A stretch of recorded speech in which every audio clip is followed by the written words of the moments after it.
구독, 좋아요, 알람 설정 부탁드립니다.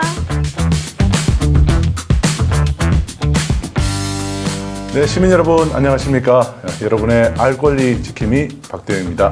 자, 오늘도 정보공개청구의 도사, 전공도사 전진환 소장님 나와 있습니다. 예, 안녕하세요. 여러분의 전공도사 전진환입니다. 오늘도 여러분의 알 권리를 지켜드리도록 하겠습니다. 오늘은 비밀 네. 그 문서에 대한 네, 내용이어서 맞습니다. 굉장히 흥미진진할 것 같습니다. 네. 자, 여러분의 눈높이 요정. 안녕하세요. 여러분의 눈높이 요정 전예훈입니다. 네, 오늘도 명쾌하고 시민들의 궁금해하는 것들을 콕콕 집어서 질문 부탁드리겠습니다. 자, 오늘은 국정원입니다. 예. 국정원. 야, 요즘 국정원 한동안 잊고 살았는데, 그렇죠. 갑자기 우리가 국정원을 한번 알아보겠다는 이유는 어떤 것이 있을까요? 최근에 국정원에서 갑자기 언론에 등장하기 시작했어요. 언론에 등장하고 있습니다. 깜짝깜짝 놀라고 있는데, 드디어 또 국정원이 또 본인의 이제 대목이 왔습니다. 네. 역시 공안 정치, 네. 예, 그 다음에 이렇게 압수수색 좋아하는 정권에서는 또 국정원을 좋아할 수밖에 없죠. 그렇죠. 독재 정권일수록 국정원은 존재감이 더 드러나게 마련이죠. 그래서 국정원은 이럴 때 항상 자신의 존재감을 한껏 뽐냅니다. 그렇죠. 예, 제가 22년 됐는데요. 이 일을 한 지. 네. 예, 그때마다 보수 정권에 들었을 때마다 국정원하고 싸웠던 기억이 나가지고 네. 예, 또 좀 웃기도 하고 그랬는데 오늘 여러분들한테 국정원은 도대체 뭐 하는 조직이고 왜 이런 퍼포먼스를 할까 이런 말씀을 좀 드리려고 그리고 또 과거에는 어떤 일을 하셨는지 이런 것들 말씀을 좀 드리려고 오늘 시간을 준비해 봤습니다. 그러니까요. 퍼포먼스라고 한 것은 그야말로 이 뭔가 연출을 한 거고죠. 네. 뭔가 보여주기를 한 건데 국정원의 가장 큰 특징은 뭐냐면 여러분들이 정보공개 청구를 할 때 다른 기관하고 국정원하고 굉장히 다르다는 걸 느끼실 거예요. 왜냐하면 국정원은 정보공개 청구를 하면은 보여주는 경우가 거의 없어요. 네. 네. 대통령실보다 더 하죠, 오히려. 네. 네. 국정원은 이제 사실 자기들은 비밀 기관이라고 생각하기 때문에 여기에 이제 중요한 특징이 있어요. 예산안도 구체적으로 모르고요. 그 다음에 몇 명이 근무하는지도 정확하게 얘기하지 않아요.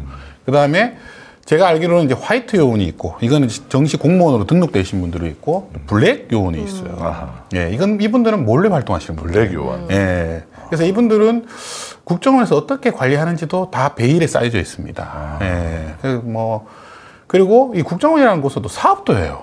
되게 재밌는 곳인데, 예, 양우회라는 데가 있어요. 그래서 양우회 있죠. 예, 국정원에서 관리하는 골프장, 배, 이런 사업을 하면서 본인들이 부족한 여러 가지 했는데 예산안을 거기서 만든단 말이에요. 그리고 여러 가지 사업을 하고 있는데 제가 참 이게 악연인데 한 20년 넘게 계속 국정원하고 주기적으로 이렇게 예, 만나고 부딪히게 되고 그러는 일이 좀 있었습니다. 그래서 그런 말씀을 좀 드리려고 합니다. 그럼 국정원 요원을 보셨어요? 저는 봤죠. 예, 당연히 봤는데 그분들은 자기가 국정원이라고 얘기하지 않습니다. 예, 제가 명함도 받아봤습니다. 예, 상사라고 써 있습니다. 그렇죠. 일반 그 주식회사처럼 위장을 하고 있고요. 또 국정원 직원들하고 얘기를 해보면 대통령을 절대 대통령으로 부르지 않습니다. 사장님? 사장님이라고. 예. 근데 어떻게 알아요? 그런 사람이 국정원인 줄은 어떻게 알아요? 보면 압니다. 본인이 국정원이라고 하지 않는데 국정원 티를 너무 많이 내요. 그렇죠. 티를 내요? 예, 그렇죠. 딱 보면 알아요. 예. 그럼 설마 저도 지금 언뜻 드는 생각이 국정원 저도 만났을까? 근데 내가 모르는 걸까 했는데 티를 그럴 리가 없습니다. 네, 티를 내시면 티를 많이 내기 때문에. 네. 딱 보면 알아요. 이렇게. 저분도 계속 그랬어요. 예, 그러면 전에 옛날부터 국정원 전에도 국정원 전에 뭐였죠? 변천사가 어떻게 되죠? 예, 안기부였죠. 안기부. 그다음에 안기부, 중앙정보부. 예, 중앙정보부였죠. 네. 중앙정보부의 영어 이름이 뭘까요? 센트럴 네. 인포메이션. 예, 쉽게 말해서 여러분들 미국의 중앙정보부가 CIA잖아요. 네. 우리나라는 KCIA. KCIA였습니다. K-팝, K-드라마처럼 KCIA. 그 얘기는 곧 뭐냐면 미국에서 사실은 이 조직을 만들 때 관여했다는 거죠. 예, 그래서 미국의 CIA 모델을 그대로 가져온 거예요. 네. 예, 그래서 미국에도 CIA라는 곳이 굉장히 힘이 세거든요. 예, 그 미국 CIA 수장이 몇십 년 동안 바뀌지도 않았잖아요. 그쵸. 전직 대통령들의 사생활을 다 가지고 있었고, 예, 그러면서 다 들여다보고 있었단 말이에요. 네. 그리고 정권이 바뀔 때마다 또 거기에 중요한 자료를 주고, 그러면서 살아남았던 거죠. 제가 이런 거 너무 좋아하는데 FBI랑 CIA랑 또 다르다고 예, 하더라고요. 그렇죠. FBI는 이제 국내, 그러니까 이렇게 연방수사국이라고 미국의. 그래서 자, 그 정보공개법에도 국정원에 대한 내용이 좀 나오죠. 예. 과거에는 이제 제가 정보공개 사업단이라는 곳에서 일을 할 때, 참여연대 있을 때, 이 정보공개 청구를 일부러 한번 해봤어요. 국정원에다가. 네, 국정원에다가. 그때는 어떻게 했냐면, 막 이렇게, 그걸 뭐라고 하죠? 국정원에 보낼 수 있는 여러 가지 뭐 민원 서류 같은 게 있었거든요. 민원을 할 수 있는 방법이 있었거든요. 네. 그걸로 정보공개 청구를 하기도 하고, 또 국정원 주소로 그냥 내용 증명 보내기도 하고 그랬습니다. 그러면 접수를 잘 안 받아요. 왜 이런 걸 왜 보냈냐고 막 그런 걸로 싸우게 됐는데, 그 이후로 정보공개 청구를 할 수 있게 됐어요. 예, 근데 여기 보시면 국가안전보장에 관련된 정보 및 보안 업무에 관장하는 기관, 이게 국정원이거든요. 네. 여기서 근데 중요한 게 뭐냐면, 정보의 분석을 목적으로 수집하거나 작성한 정보에 대해서는 이 법에 적용하지 않아야 한다. 요거는 딱 제한이 있잖아요. 네. 예를 들면 정보의 분석이 아닌 것들, 뭐 물품 같은 것들, 또 아니면 뭐 업무 추진비 이런 거 공개를 해야 되는데, 업무 추진비. 예, 그동안은 계속 이걸 공개하지 않아하고 있었죠. 그래서 문제됐던 것 중에 하나가 특수활동비 같은 그렇죠. 거죠. 그걸 뭐 뇌물로 썼잖아요. 예, 이 특수활동비를 잘못 써가지고 전직 국정원장들이 구속됐죠. 그러니까요. 그런데 이게 본인들은 비밀이 좋을 것 같지만 비밀은 반드시 드러나게 돼 있습니다. 비밀이 어떻게 드러날까요? 비밀. 안에서 네. 그 비밀을 같이 다루고 있는 사람이 있잖아요. 네. 그걸 본 사람이 있고, 이게 정권이 바뀌면요, 예, 당장 사람이 바뀌어요, 갑자기. 그리고 다른 정권에 충성하려고 하는 사람들이 생긴단 말입니다. 그래서 그분들이 문건을 다 들고 와요.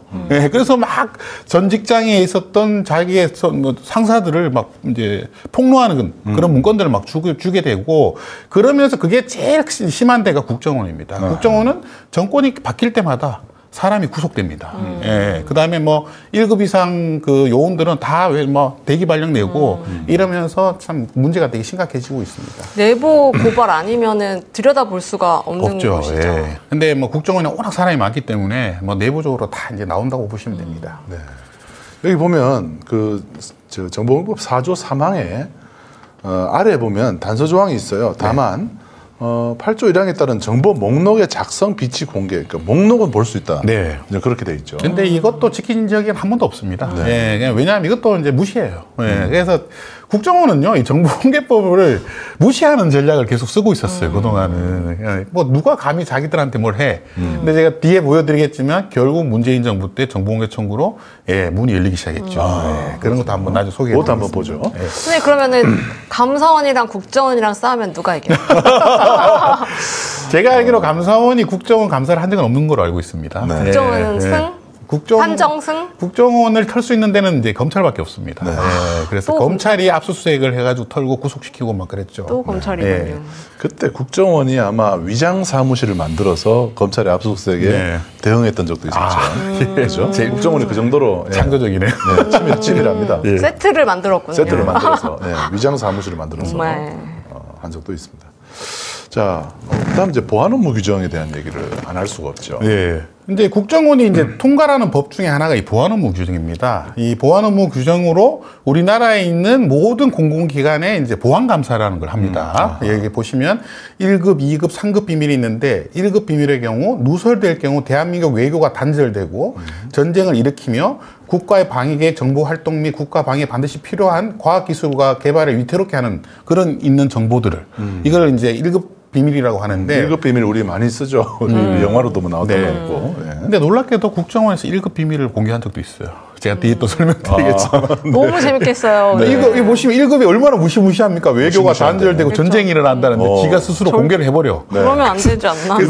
이번에 윤석열 대통령도 공개를 했던 것 같아요. 네. 어떤 거죠? UAE의 적은 가장 위협적인 국가는 이란이고 그 얘기하면서 예. 맞습니다. 그게 좀 1급 비밀에 가까운 것 네, 같아요. 제가 봐도 그런 거 그 같아요. 청와대 옮길 때 막 그 구조 막 해가지고 여기 벙커 있고 막 이런 거는요? 여기도 지하 벙커가 있고 여기도 지하 벙커가 있고 비상시에는 여기 밑에가 다 통로가 연결이 돼 있기 때문에 그런 것도 그렇죠. 최소 2급 비밀인 것 2급 같아요. 그렇죠. 비밀은. 이번에 일단 이란이 화를 냈잖아요. 네. 이게 외교 단절의 위험이 생긴 거예요. 1급 비밀을 누설한 그래서 거죠. 2급 비밀 정도가 되는 겁니다. 여기 보면 막대한 지장 우려가 있는 막대한 지장. 네, 이렇게 이런 부분들이 있는 것이기 때문에 그리고 비밀 기록이라고 하는 것은 굉장히 위험해요.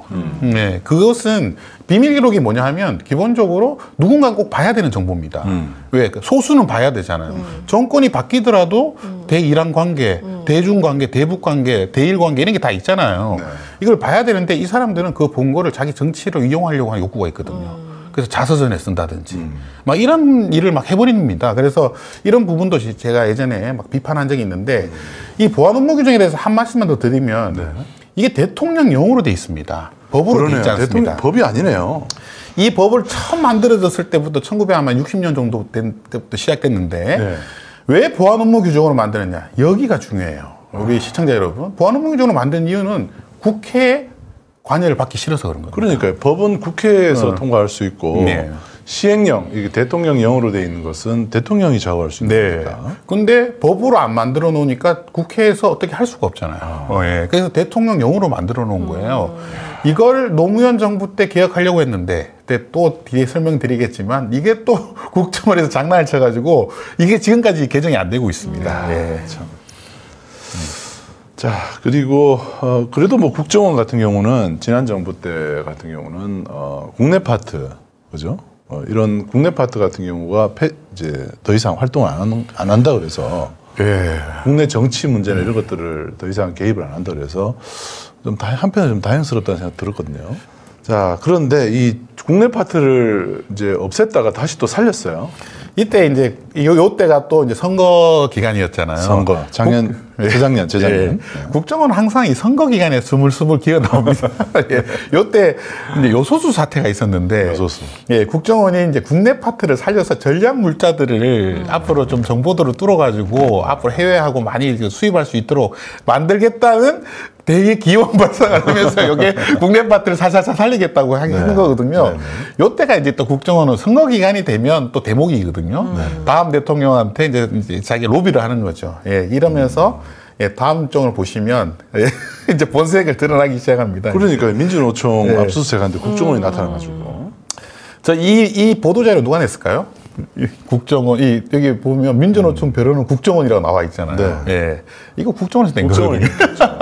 저는 국정원, 이게 압수수색을 하는데, 국정원이 이렇게 대놓고 하는 걸 처음 봤어요. 압수수색은 할 수는 있어요. 할 수 있어요. 근데 이게 협조해서 하는 거예요. 그러니까 경찰이 하는 건데, 경찰에 따라가는 거예요, 그냥. 왜냐하면 이 사람들은 대공 관련된 정보가 있잖아요. 그래서 저기에 간첩이 있다, 이런 걸 이제 얘기를 해줄 수 있다, 이런 걸 이제 얘기하는 건데 편법이죠, 사실은. 편법인데, 여기 보시면 이 국정원들이 이 카메라 기자들 앞에서 여기 뒤에도 말씀을 드리겠지만, 유니폼까지 입고 이렇게 나타나가지고 퍼포먼스를 한 거예요. 이래도 돼요, 선생님? 이렇게 하면 안 되죠. 예, 제가 볼 때 국정원이 지금 이 최근에 요 압수수색 하는 게 이제 간첩들이 있다는 거거든요. 그러면서 이제 본인들의 홍보에 잔뜩 지금 힘을 기울이고 있는 겁니다. 이런 좀 부품 같은 건 좀 너무 뭐랄까요, 너무 전형적인 시나리오라 가지고 좀 창의성이 없어 보이기도 합니다. 어쨌든 국정원이 나타났습니다, 지금 다시. 이 유니폼 아까 말씀하셨던 그 유니폼이죠?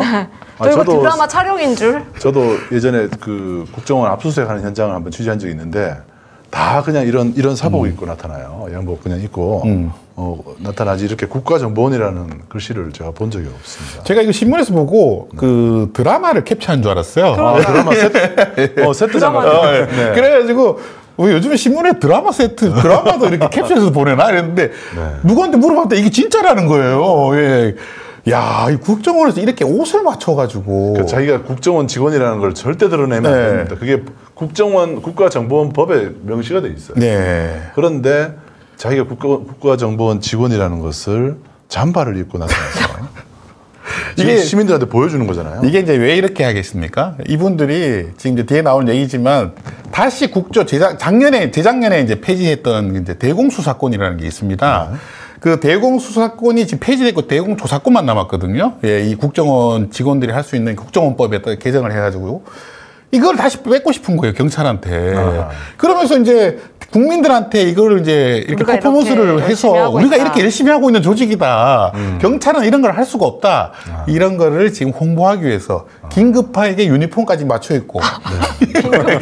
유니폼까지 맞춰 있고. 아니, 국정원에서 언제부터 음지에서 일해야 되는데 양지에 나오셔가지고 갑자기 맞아. 이분들이 지금 이 난리를 치고 있단 말이에요. 그러네, 진짜. 아, 나 너무 웃겨요, 진짜. 저는 이 패치 만드시는 분이 되게 특이하다 생각했을 것 같아요. 네. 안 만들던 국정원 패치 만들어, 대통령 민방위 이거 패치 만들어. 참 별일이 다 있다 했을 것 같아요. 이거 뗐다 붙였다 하는 방식이 아닌 것 같아요. 예, 진짜로 한 거예요, 이거. 네. 이거 제가 볼 때 앞으로 입고 다니는 모양이에요, 이거를. 그래서 앞으로 길거리 가다 국가정보원이라 적혀 있는 옷 보면 어떻게 해야 되지? 가짜인 줄 알겠죠, 뭐, 대부분. 네. 이거 누가 따라할까 걱정돼요, 솔직히 말하면. 이게. 우리 더 탐사도 뗐다 붙였다 하는데. 맞아요. 그건 뭐 우리가 이제 몰래 잠입할 때는 떼는데 국가정보원은 몰래 잠입하려면 상당히. 옷을 벗어야 되는 문제가 있습니다. 아, 제가 나이 50 먹고 처음 보는 장면이에요. 역사적인. 역사적인 장면이에요, 진짜. 국가정보원이 존재감을 드러내려고 한다라는 옷을 맞춰 입고 그런 나타났습니다. 시각. 아, 재밌습니다. 네, 흥미진진해요. 자, 그런데 대통령이 여기에 맞장구를 치고 있죠. 네. 대통령 이번에 이제 그 대공수사권 존치해야 되는 거 아니냐? 그런데 여러분들 대공수사권이라고 하는 것을 폐지한 것은 법에서 국회에서 폐지를 한 겁니다. 네. 그리고 이게 민주당 단독으로 한 거예요. 네. 그러면 윤 대통령이 어떻게 이거 폐지한 것을 존치하겠다 어떻게 얘기를 합니까? 말이 안 되잖아요. 대통령이 영어를 할 수 있는 것도 아니죠. 하지만 이걸 무슨 협력단 같은 걸 만들어서 앞으로 편법으로 하겠다는 그런 뜻이거든요. 그런 게 지금 뉴스에도 나오고 또 있어요. 시행령으로 장난치는 겁니다. 시행령을 장난치는 거죠. 예. 그리고 경찰에서는 이 대공수사권 때문에 사람을 많이 늘렸어요. 사람도 뽑고. 네. 대공수사권이 국정원에서 나오면서 경찰로 가서 예, 넘어갔거든요. 경찰이 사람을 많이 뽑아놨군요. 예, 뽑아놨는데 하려고. 네. 갑자기 대통령이 이번에 대공수사권을 존치해야 되는 거 아니냐? 이런 얘기를 한 거예요, 지금. 지금 경찰에 난리 났을 거예요. 그럼 이 아마. 뽑은 사람들 어떻게 이리로 다시 보내도 돼요? 모르죠. 어떡해요? 그러니까 옥상 오게 되는 거죠. 경찰 위에 다시 또 국정원이 다시 또 수사 지휘를 할 수 있는 그런 일이 이제 발생하는 겁니다. 네. 그래서 이 대공수사권이라는 게 생각해 보시면 왜 폐지했겠어요? 예, 자꾸 이걸로 문제가 많으니까. 장난을 치니까 자꾸 폐지하는 거 정치에 아닙니까? 개입을 하니까. 예, 자꾸 개입을 하니까. 그리고 예를 들면 옛날에는요, 국회의원도 막 간첩을 몰고 그랬어요. 그렇죠. 집 예. 앞에서 계속 지켜보면서. 예. 그래서 막 어느 국회의원이 뭐 전향하지 않고 북에서 지령 받아가지고 국회에 잠입했다 이런 얘기를 막 폭로하고 그랬단 말이에요. 나중에 알고 보니 다 사실이 아니었습니다. 다. 그게 말이 됩니까? 그런데 그런 정보들을 누가 줬겠어요? 다 국정원에서 국회의원들한테 주구나. 여당한테 주구나. 그렇게 하면서 한 사람을 완전 매장을 시키는 거거든요. 이게 미국에서도 1950년대 이런 일이 있었어요. 국회 3분의 1이 간첩이다. Plans have been discussed by leading members of the Communist Party and agents of the Soviet secret police to obtain blank American passports from the United States State Department, from communists employed in the State Department. 소련의 지령을 받고 있다. 이렇게 하면서 당시에 정말 이 레이더 컴플렉스가 어마어마했거든요. 미국도 다시 국정원이 이런 것을 지금 원하는 게 아니냐. 이 대공수사권 부활을 통해 가지고 그런 좀 염려가 많이 되고 있습니다. 근데 그러면은 7, 80년대 때 왜 그런 학생 운동하고 하시던 분들 잡혀가가지고 막 고문하던 데도 여기잖아요. 국정원도 있었고 또 대공분실이라고 경찰에서 있었고 경찰에서도 이제 주로 운동권 담당하는 사람들 그다음 국가보안법 담당 쪽 다들이 들도 뭐 북의 지령을 받았다 막 이러면서. 그 대공분실하고 국정원하고 남산하고 어딘 게 더 무서운지 서로 막 경쟁하고 그랬어요. 지금도 박종철 열사가 돌아가신 거기 한번 가보시면 소름이 끼칩니다. 저 가봤어요. 네, 소름이 쫙 올라와요, 사실은. 거기서 막 소리 지르면서 고통스러워했다고 생각하니까 지금도 몇십 년이 지났는데도 지금 막 가슴이 떨리거든요, 가보면. 이런 현장을 보면서 다시 이런 국정원이 이렇게 소위 말하는 설치기 시작했다는 게 참 제가 볼 때 답답합니다. 예. 그것도 대통령이 맞장구 치고. 네. 참여연대가 이에 대해서 국정원 개혁에 대한 또 발표를 했나요? 이게 이제 국정원에서 대공수사권은 폐지했는데 대공조사권은 남겨놨었거든요. 그러니까 협조하는 이제 협조 권한이라고 해서 이렇게 남겨놨는데 이것마저도 참여연대는 없애야 된다고 계속 주장을 했는데 그건 남겨놨는데 제가 이 논평을 왜 보여드리냐면 다시 대공수사권을 부활한다잖아요. 수사권이 있고 조사권이 있는데 수사권을 또 죽였는데 또 살려 그러니까. 예, 수사권이라는 거 압수수색, 그 요즘 유명하잖아요, 압수수색. 그 다음에 통신감청, 뭐 이런 걸 할 수 있는 게 수사고요. 조사는 그냥 불러놓고 물어보는 거예요. 근데 이 지금 조사권만 있는 것만으로도 걱정이 된다고 이렇게 발표했는데 수사권으로 다시 확대시키려고 하는 지금 이런 일들이 불과 2년 만에 일어나고 있습니다. 어떻게 하면은 막을 수 있어요? 그러니까 제가 말씀드렸잖아요. 국회에는 법이 지금 169석이 민주당인데 못 바꾼다니까요. 근데 이거를 편법으로 하려고 하고 있어요, 지금. 예, 협력당 같은 거 만들어가지고. 그래서 이번에 그 경찰하고 압수수색 같이 한 거 대통령의 지시죠. 이거는 아주 고도의 계산된 행동이에요, 사실은. 그러면 이렇게 한다고 하면 그냥 우리는 그러세요 이러고 있어야 돼요? 어떻게 해요? 여러분들 편법으로 하는 건 어떻게 할 수가 없어요. 예. 자, 그런데 아까 이제 조사에 대한 얘기 하셨잖아요. 네. 조사권에 대한 얘기를 했는데 우리가 그 국정원 하면은 가장 참 흑역사 중에 하나가 신원조사 아니겠습니까? 네, 신원조사죠. 신원조사 하면서 사찰하는 겁니다. 네, 걱정이 많이 됩니다. 네. 여러분들 신원조사라는 건 보통 이제 공무원이 되는 그렇죠. 과정에서 받는 겁니다. 예. 근데 이게 시험에 합격한 사람한테 하는 거예요. 근데 후보자들 있잖아요. 만약에 후보가 된다. 근데 신원조사를 해야 된다. 이 후보자들 검증해야 된다. 그래서 국정원이 만약에 들쑤시기 시작하면 어떤 일이 벌어지겠어요? 그 사람의 생애를 다 볼 수 있단 말이에요. 그 사람이 썼던 글, 그 다음에 대학 시절에 어떤 활동을 했는지, 대학 시절에 혹시나 경찰서에 잡혀가지고 무슨 진술서라도 쓴 거 없는지 다 살펴본단 말입니다. 이러면 뭐가 돼요? 사찰이 되잖아요. 그리고 도학대할 수도 있어요. 예를 들면 이 사람이 사회생활, 시민단체 같은 거 하나 만들어서 활동하고 있는데 주로 대정부적인 얘기를 많이 하고 있단 말이야. 그러면 또 신원조사를 할 유혹을 가지실 수 있잖아요. 그렇죠. 예, 그러면서 또 기자들한테도 할 수 있고. 이 주로 신원조사를 많이 당했던 사람들이 이런 이제 공무원이 되려고 하는 사람들, 기자, 그 다음에 저 같은 시민활동가들, 이런 사람들이 신원조사의 대상이 많이 됐어요. 걱정이 많이 되죠. 왜? 항상 사람은요, 자기의 어떤 생애사에 대해서 비밀을 지켜줘야 되는데 그 사람을 다 덮는다. 그 다음에 본인만 트는 게 아니고 가족도 쓴단 말이에요. 저 사람의 아버지는 뭐 했던 사람이고. 그러는 순간 이제 우리 사회가 점점점 이제 그 공포에 빨려 들어가는 거죠. 그렇죠. 예, 그러면서 사회가 이제 불안해지는 거죠. 제가 아까 이제 신원조회가 사찰로 이어질 수 있다는 것은 그냥 이 사람은 좀 조사해 봐야 되겠다라고 찝기만 하면은 그 사람의 주변을 쫙 국정원이 다 털어볼 수가 있다는 거. 그게 굉장히 무서운 거죠. 주로 이제 대정부적인 발언을 많이 하는 직업을 가지고 있는 사람들, 저 같은 직업들, 신원조사를 할 수밖에. 시민단체. 은근히 하려고 해요. 근데 두 분은 하실 것 같은데 제가 볼 때도 저는 할 테면 하라고 하는 입장이에요. 저는 정보공개주의자이기 때문에 전혀 스트레스는 안 받는데 이런 것으로 상당한 스트레스를 받는 사람들을 많이 봤습니다. 프라이버시인데 그러면 안 되겠죠. 이 사장님 당하고 계실 것 같은데. 우리가 그렇지 않아요? 모르죠. 이따가 그걸 또 여러분들이 사찰을 혹시나 받고 있는 거 아닌가 그런 걸 또 알아볼 수 있는 방법도 좀 있어요. 전 정부에서 이제 박지원 원장이 있을 때 이걸 만들었는데 과거에 국정원에서 누구를 사찰한 지 있는지 여부를 정보공개 청구를 하면 보내주겠다라고 얘기를 했습니다. 이걸 누가 이제 처음에 주장을 했냐면 강노윤 교육감, 전 교육감이 분명히 본인은 MB 정부 때 사찰 당했다. 그래서 이것에 대한 공개 운동을 시작했었어요. 민들레 필진으로 오시잖아요. 맞습니다. 예. 그 민들레에 계시는 분들이 상당히 많이 포함되어 있어요. 그분들이 정보공개 운동을 했는데 저는 그게 될까 생각을 했었거든요. 근데 갑자기 박지원 원장이 그 운동에 대해서 화답을 한 거죠. 그래서 우리나라 역사상 최초로 국정원에 정보공개 청구를 했는데 공개가 된 거예요. 직접 피해를 받은 국회의원들. 또 뒤에 보시면 광노영, 박재동 같은 이런 지식인들. 그 다음에 노무현 대통령 사위. 이런 분들이 정보공개 청구를 막 해본 거예요. 해봤더니 너는 언제 사찰을 당했다고 사찰한 문건을 보내왔습니다. 너무 놀랍죠. 그러네요. 그래서 이분들이 이걸 막 자기 페북에 올리고 막 그랬습니다. 그 다음에 이렇게 개인을 사찰한 경우도 있었지만 단체를 사찰하는 경우도 있었어요. 예를 들면 제가 이제 외부에 알려져서 말씀드리는 건데 환경운동연합 이런 데 있잖아요. 환경운동연합이 4대강 반대한다고 해가지고 거기를 막 직접 사찰하고 거기에 대해서 막 약간 스파이 비슷한 사람 막 파견해야 된다고 하는 막 그런 문건도 있고 막 그랬단 말입니다. 그러면서 그게 MB 정부 때 있었던 일이거든요. 그런 것을 이제 공개하기도 하고 그랬죠. 문재인 정부 때.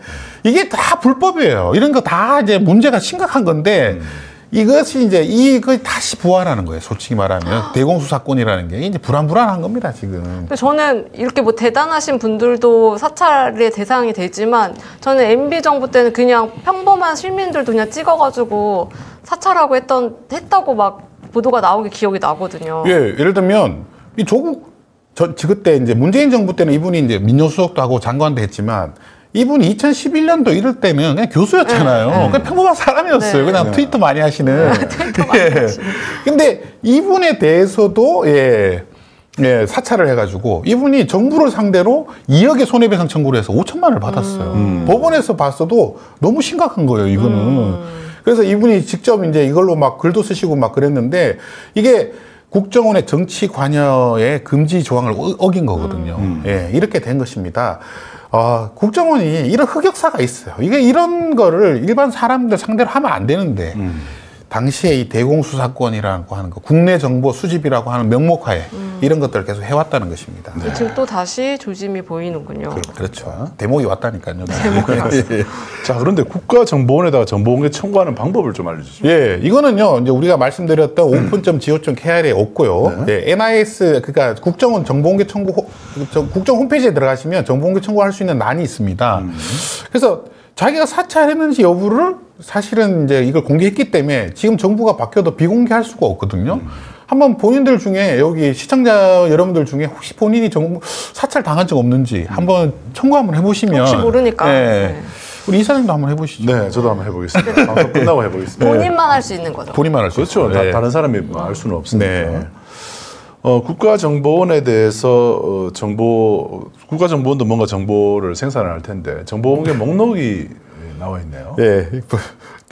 똑같습니다. 다 제목이 다 똑같아요. 저는 이런 목록을 이제 누군가 만들었을 거 아니에요. 네. 이게 보시면 창의성 제로입니다. 복사하고 붙이고 복사하고 붙이고. 데일리 테러 리포트라고 요거로만 쫙 해가지고 나 또 데일리 테러 리포트 다 영어인데 데일리만 영어로 쓴 것도. 아 그러네요. 예.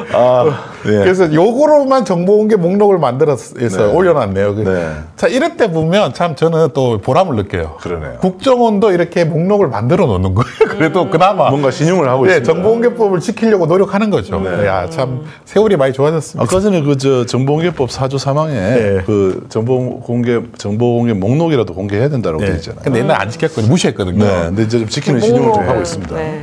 그리고 여기 보시면 이제 2012년까지 정보공개 청구가 몇 건이나 들어왔는지 이렇게 정보공개 연차 보고서에 이렇게 이제 공개도 했는데 지금 이제 10년 동안 이거 국정원에 이제 지금은 제외해 놓고 있거든요. 안 하고 있군요. 근데 그 국정원이나 이런데 정보공개 청구 많이 해요 원래 다른 나라에서는. 근데 이 청구 자체를 막아놓거나 이렇게 정보 목록이 엉망인 경우는 안 되죠. 이분들도 책상도 구입하고 밥도 먹고 뭐 그럴 거 하는 거 아닙니까? 세수안의 범위는 공개를 해야죠. 네. 예산을 시민의 시민의 세금을 가지고 쓰면서 국민은 알 필요 없다, 안 알려준다.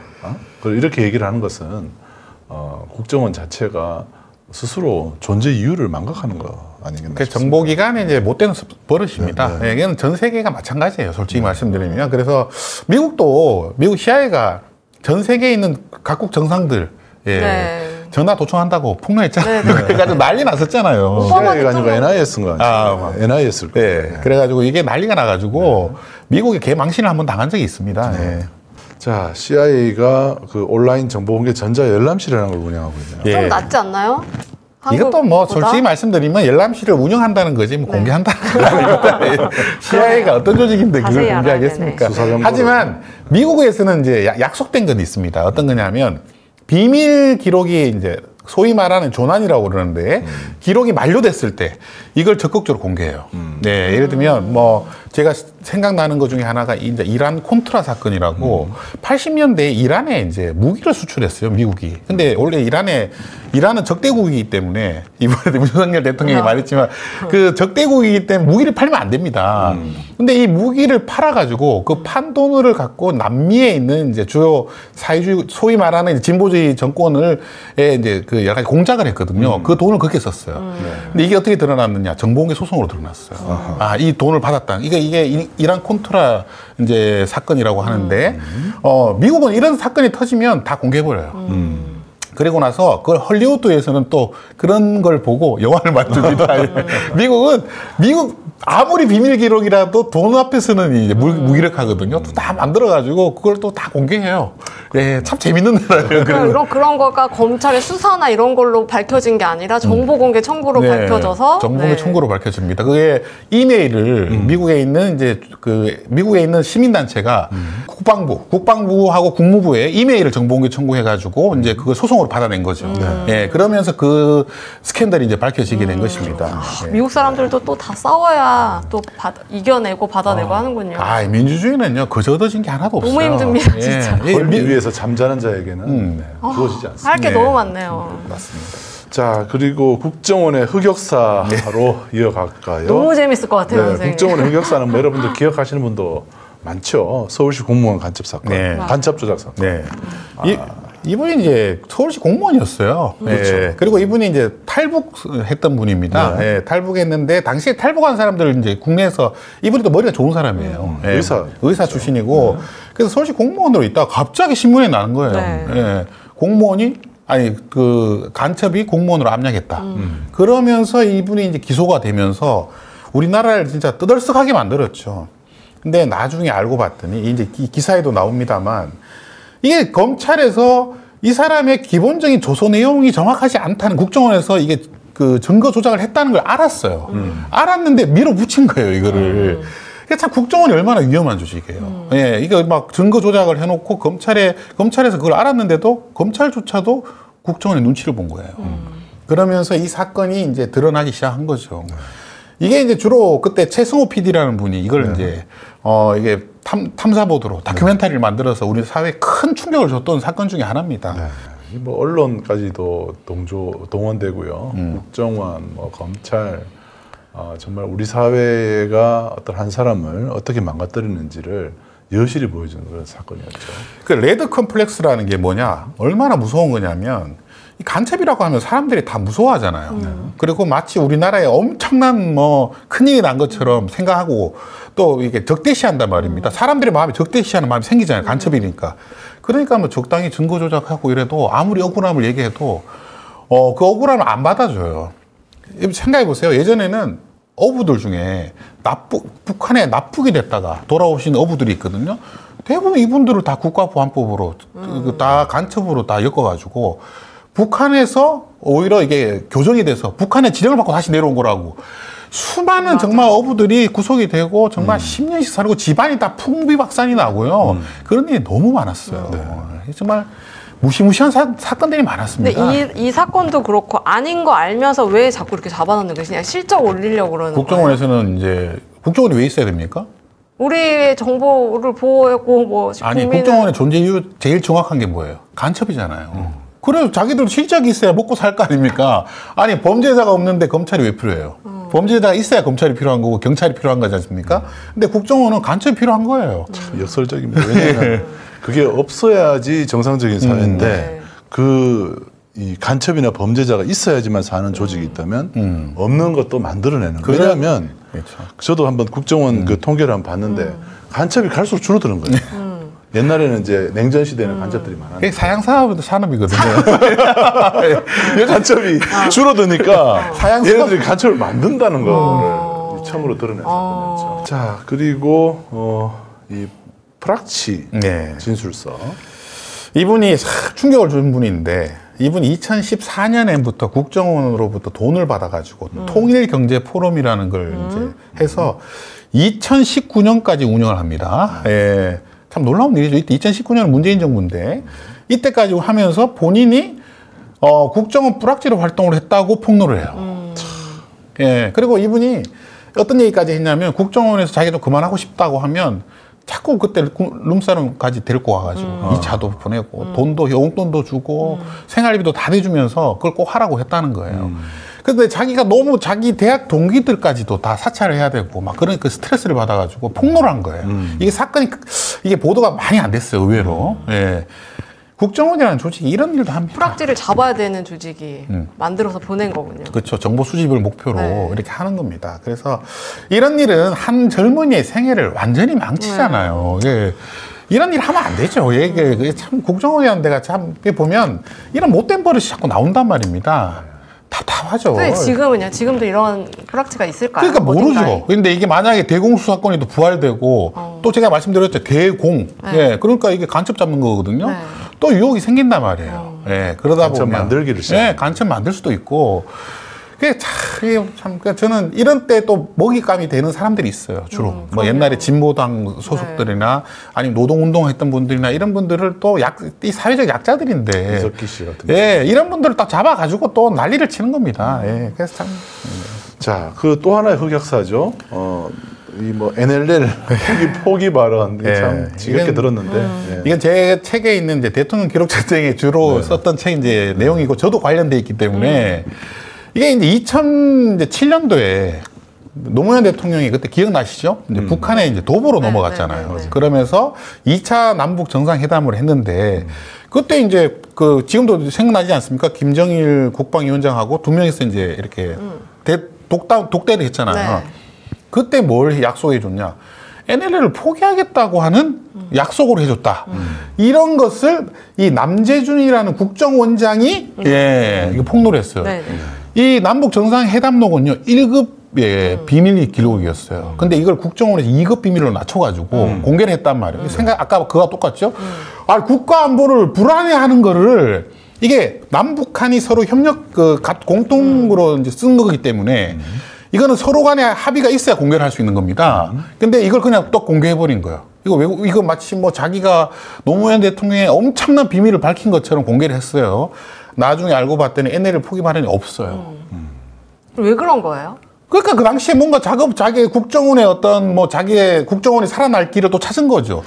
전직 대통령조차도 이 국정원을 이용해가지고 국정원에서 이용하는 겁니다. 예.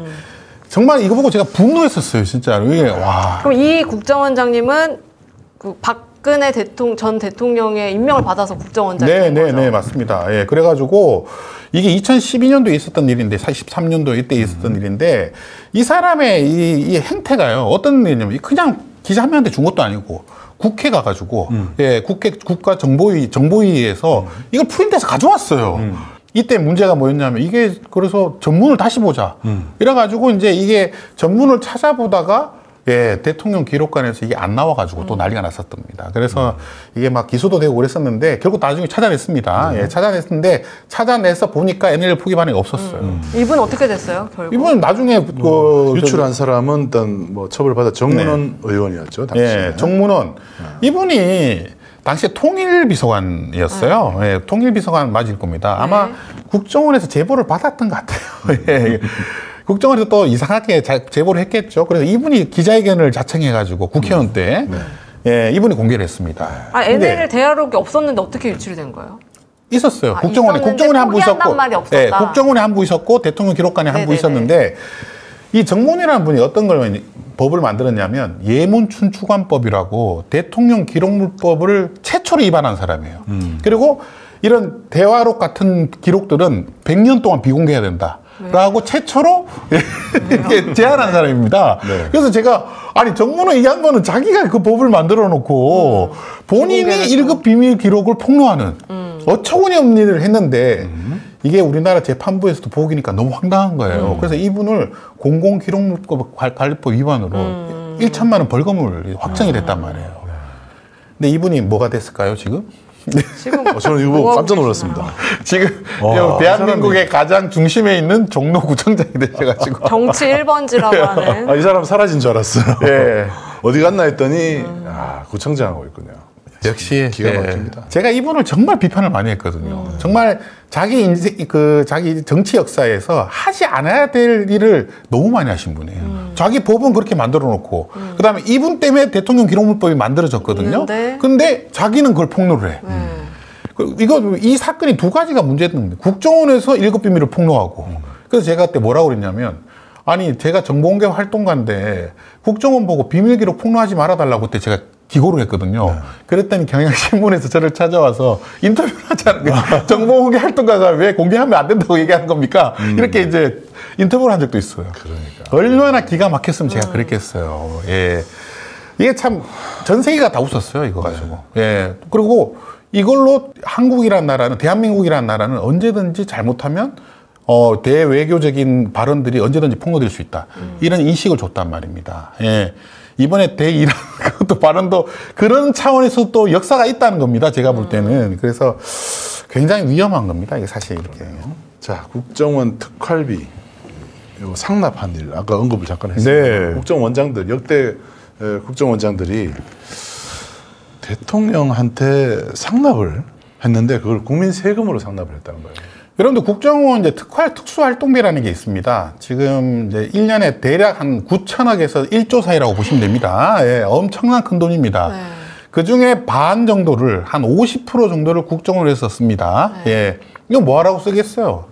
예, 정보 수집하고 밥 먹고 네. 뭐 첩보 활동하고 이런 데 쓰라고 하는 거 아닙니까? 근데 이 돈을 갖고 예, 당시에 대통령실에 예, 뇌물을 바쳤어요. 그러니까 국정원에 배정된 예산을 떼서 대통령한테 다시 뇌물로 예, 줬다는 편하게 얘기죠. 쓰시라고. 편하게 쓰시라고. 예, 그 TV 영화 같은 데 보시면 깨끗하니 세탁됐으니까 쓰시죠. 이런 거 나오잖아요. 그런 돈을 준 거예요. 근데 이게 당시에 관리였다고 그래요. 사실은 관리였다고 하는데 이게 밝혀져 가지고 싹 다 구속됐어요 그때. 예, 그래서 참 야, 어떻게 밝혀졌어요, 선생님? 이거 밝혀지는 것도 어려울 것 같은데. 이것도 누군가 내부에서. 제보했었죠. 그걸 갖다 준 사람이 있고 그걸 지시한 사람이 있고 본 사람이 있고 다 있잖아요.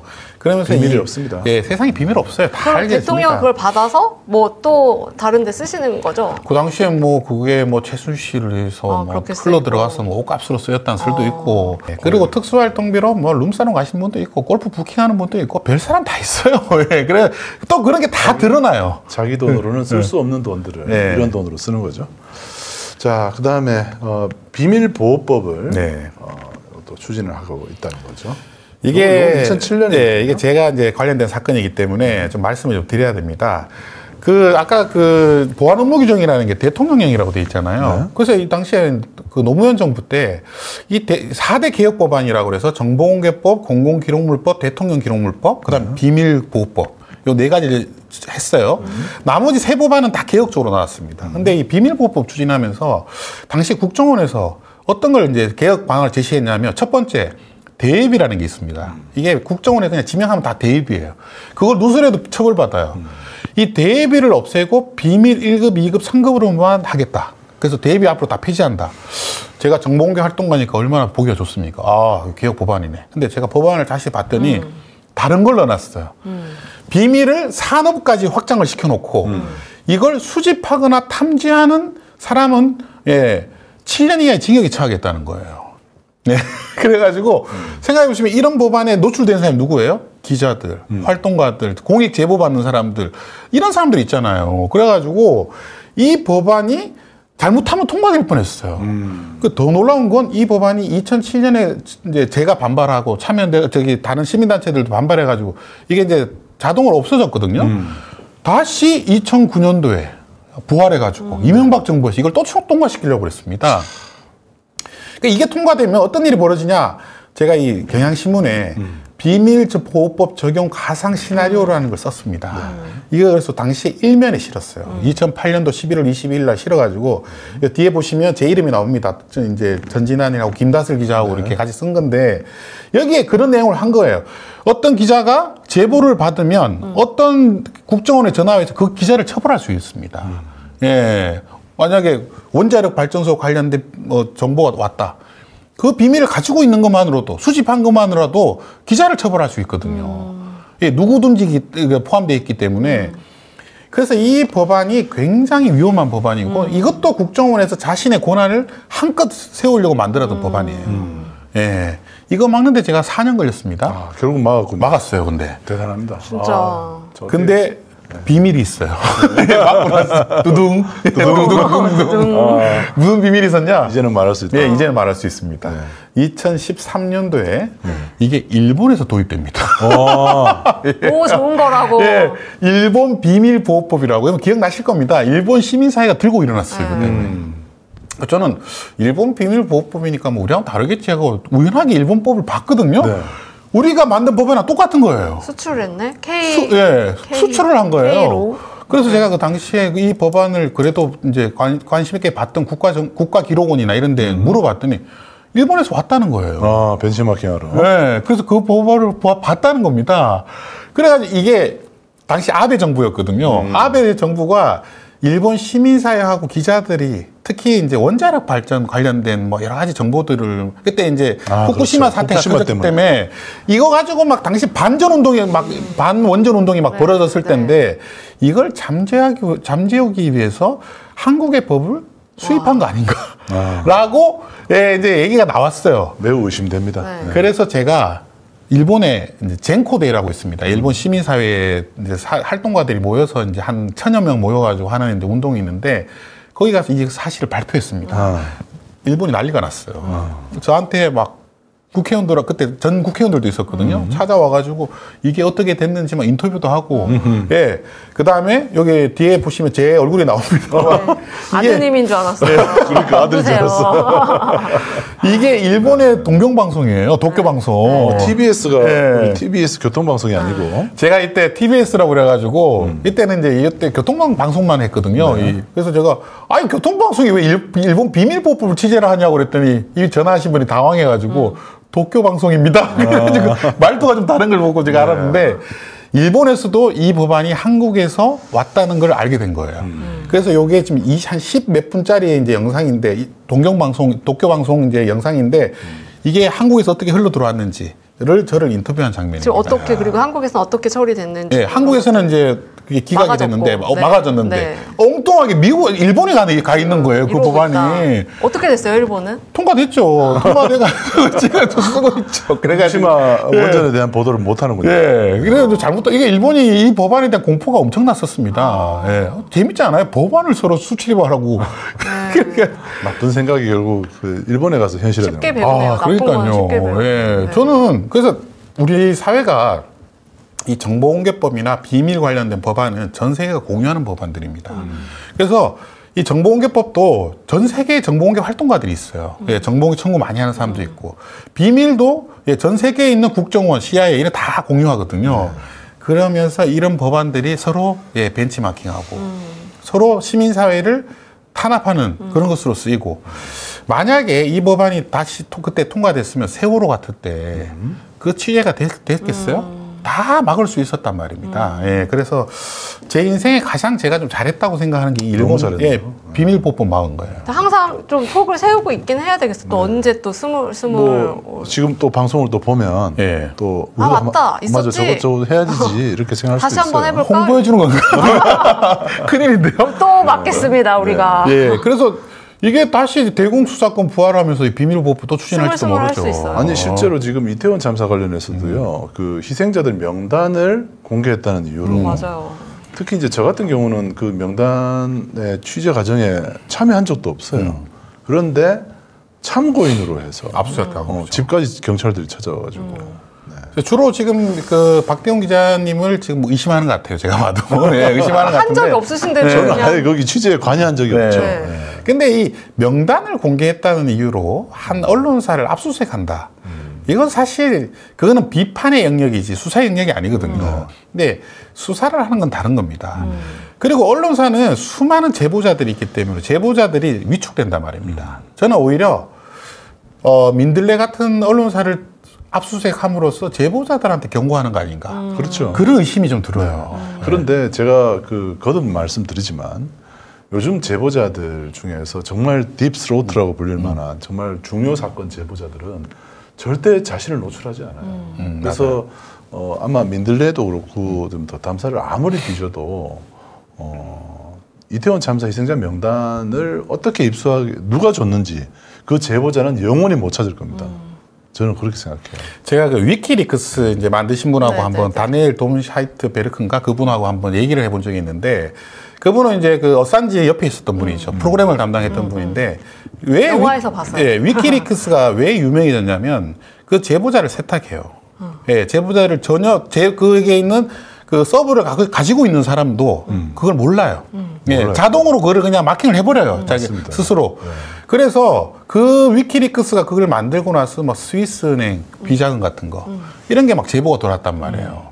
그리고 우리나라 사건도 들어갔어요. 최근에는 제보자들도 엄청 발전돼 있는데 지금 이 수사기관들은 그걸 모르고 뒤지면 나오는 줄 안다는 기본 거죠. 휴대폰 찾아서 나올 수가 없죠. 저도 사실은 정확하게 말하면 모릅니다. 네. 누가 제보했는지를 모르고 그 사람이 어떤 사람인지 남자인지 여자인지 나이 전혀 몰라. 이름이고 뭐고 제보자가 누군지를 모릅니다. 기본적으로 이 시민언론 더 탐사 같은 경우는 제보자 자체를 몰라요. 네, 맞습니다. 그러니까 제보한 사람도 자신을 감추지만 제보를 받은 사람도 그 사람이 누군지 몰라요. 그게 정상이죠. 그게 사실은. 핵심이에요. 예, 그게 정상이고. 정보만 필요한 거지 제보자가 누군지는 중요하지 않아요. 서로 안전한 방법인 네, 것 서로 같아요. 모르는 거죠. 옛날에는 이제 공익 제보자 분들이 있었잖아요. 예, 이 공익 제보자 분들은 공익 제보를 하고 나면 엄청난 정말 스트레스를 받거든요. 뭐 자기 조직으로부터 배신자로 낙인 찍히고 지금도. 심지어 자살하는 분도 계셨습니다. 예, 근데 요즘은 공익 제보가 많이 줄어들고 있어요. 왜? 프로그램이 개발돼 있잖아요. 많이 자기를 숨기면서 제보할 수 있는 것이 있기 때문에. 근데 이게 제가 걱정되는 게 국정원에서는 또 그걸 밝히기 위해서 대공수사권 부활하고 나면 또 각종 것을 프로그램 쓸 수 있어요. 또 예, 그런 게 걱정이 되는 겁니다. 국정원에서 그런 걸 좀 안 했으면 좋겠습니다. 좀 예, 산업 스파이나 좀 잡았으면 좋겠어요. 예. 근데 아까 선생님 말씀하신 것 중에 뭐 정보 유출을 뭐 탐지하는 것도 안 된다. 탐지가 뭐야? 저 사람이 저거 유출할 것 같아 이렇게 아는 것도 탐지로 탐지라는 건 취재란 말하고 똑같은 말입니다. 아, 예. 기자들 그 사람들이 접근하는 거. 예, 막 접근해서 무슨 정보 없어요? 뭐 그런 그렇게 하는 것도 예, 그게 다 탐지라는 거예요. 예, 그래서 수집 탐지하는 사람에게 7년 이하의 징역이 처한다. 이런 법안을 만들었던 거거든요. 그러니까 주로 저 같은 직업에 있는 사람들이 주로 타겟이 되는 거예요. 그러면 우리나라의 알 권리가 엄청나게 위축됩니다. 그럼요. 예, 그래서 이 법, 그때 비밀보호법을 막았던 거고, 참, 이런 법들이 앞으로 또 우수수 쏟아질까봐 걱정이고요. 만약에 뭐 총선에서 지금 국민의힘이 대승을 한다. 그러면 아마 그런 법안들이 막 물밀듯이 쏟아져 나올 겁니다. 예. 자, 뭐 정보공개법 오늘 바로 이 4조 3항 그죠? 국가안전보장에 관련된 정보와 보안 업무를 관장하는 기관 국정원이 국가안전보장 관련된 정보 분석을 목적으로 수집하거나 작성한 정보는 이 법을 적용하지 않는다. 이 법안을 이제 제 설명을 쭉 듣고 나서 우리 시청자분들이 보시니까 이게 어떤 의미가 있고 맥락이 있고 또 이 정보공개 청구권이 그나마 살아있다는 것이 얼마나 다행인지 알 수 있을 겁니다. 예, 과거에는요, 안기부란 말, 국정원이란 말만 들어도 막 불안감에, 예, 그리고 그 정신적으로 문제를 일으킨 분들도 많았어요. 왜? 여러분들 사찰을 당한다는 건 얼마나 무서운 거냐면 그분들의 상당수는 자기의 몸을 사찰당하는 거 플러스 자신의 생각과 이런 것도 사찰을 당한다고 의심하는 분들도 있습니다. 그럼요. 그러면 어떻게 되냐? 이 망상이 되거든요. 그럼요. 그러면서 이 근현대사에 정말 운동권에 있었던 많은 사람들이 그런 망상에 시달리다가 많이 이제 돌아가시기도 하고, 이 사회적으로 소위 말하는 폐인이 되거나 막 그랬던 분들이 많단 말입니다. 그렇죠. 그래서 이런 것들을 사찰하는 건 조심해야 돼요. 하는 사람의 인간을 그냥 망친단 말입니다. 하지 그냥 말아야 되는 게 아니라 하지 말아야 돼요. 그렇죠. 이 과거에 이거 진짜 과거에 아주 잘못된 유물이에요. 이런 것들을 자꾸 막 진짜 부활시키려고 하면 안 됩니다. 예, 자꾸 이 간첩업계가 아무리 진짜 어렵다고 하더라도 간접업계 예, 그걸 사양산. 이 사양사업이 그게 오늘 어렵다고 해도 이걸 자꾸 부활시키려고 하면 안 된단 말이에요. 그래서 걱정이 많이 됩니다. 간첩은 잡아야 되는데 간첩을 만드는 짓은 해서는 안 되기 때문에 제가 네. 말씀드린 겁니다. 네, 맞습니다. 자, 오늘 뭐 그러면 보안 업무 규정도 좀 더 얘기할 게 있습니까? 아니, 없습니다. 네, 이 네, 보안 네. 업무 규정이라는 이제 그 근원에 대해서 말씀을 드렸고요. 네. 이 법이 아직도 대통령령으로 있다는 것을 꼭 알아주시고, 아직도 국회의원들이 이 법안에 대해서는 전혀 손을 못 대고 있다. 예, 영이 대통령령으로 되어 있기 때문에 그거 하나만 여러분들이 좀 알고 계셔도 앞으로 좀 국정원의 활동 사항을 좀 감시하면서 볼 수 있을 것 같습니다. 네, 오늘도 상당히 유익한 정보였습니다. 특히 이제 그 국민의 알 권리를 근원적으로 제한하고 있는 규정들 그리고 그 기관들이 어떤 곳인지를 오늘 한번 살펴봄으로써 여러분들이 그럼에도 불구하고 여러분들이 꼭 알아야 될 알 권리는 바로 이것이다라는 것도 오늘 좀 짚어드린 것 같습니다. 자, 시민 여러분, 저희들은 다음 주에도 여러분들의 알 권리를 지키기 위해서 여러분들과 함께 시간을 갖도록 하겠습니다. 다음 주에 또 뵙겠습니다. 감사합니다.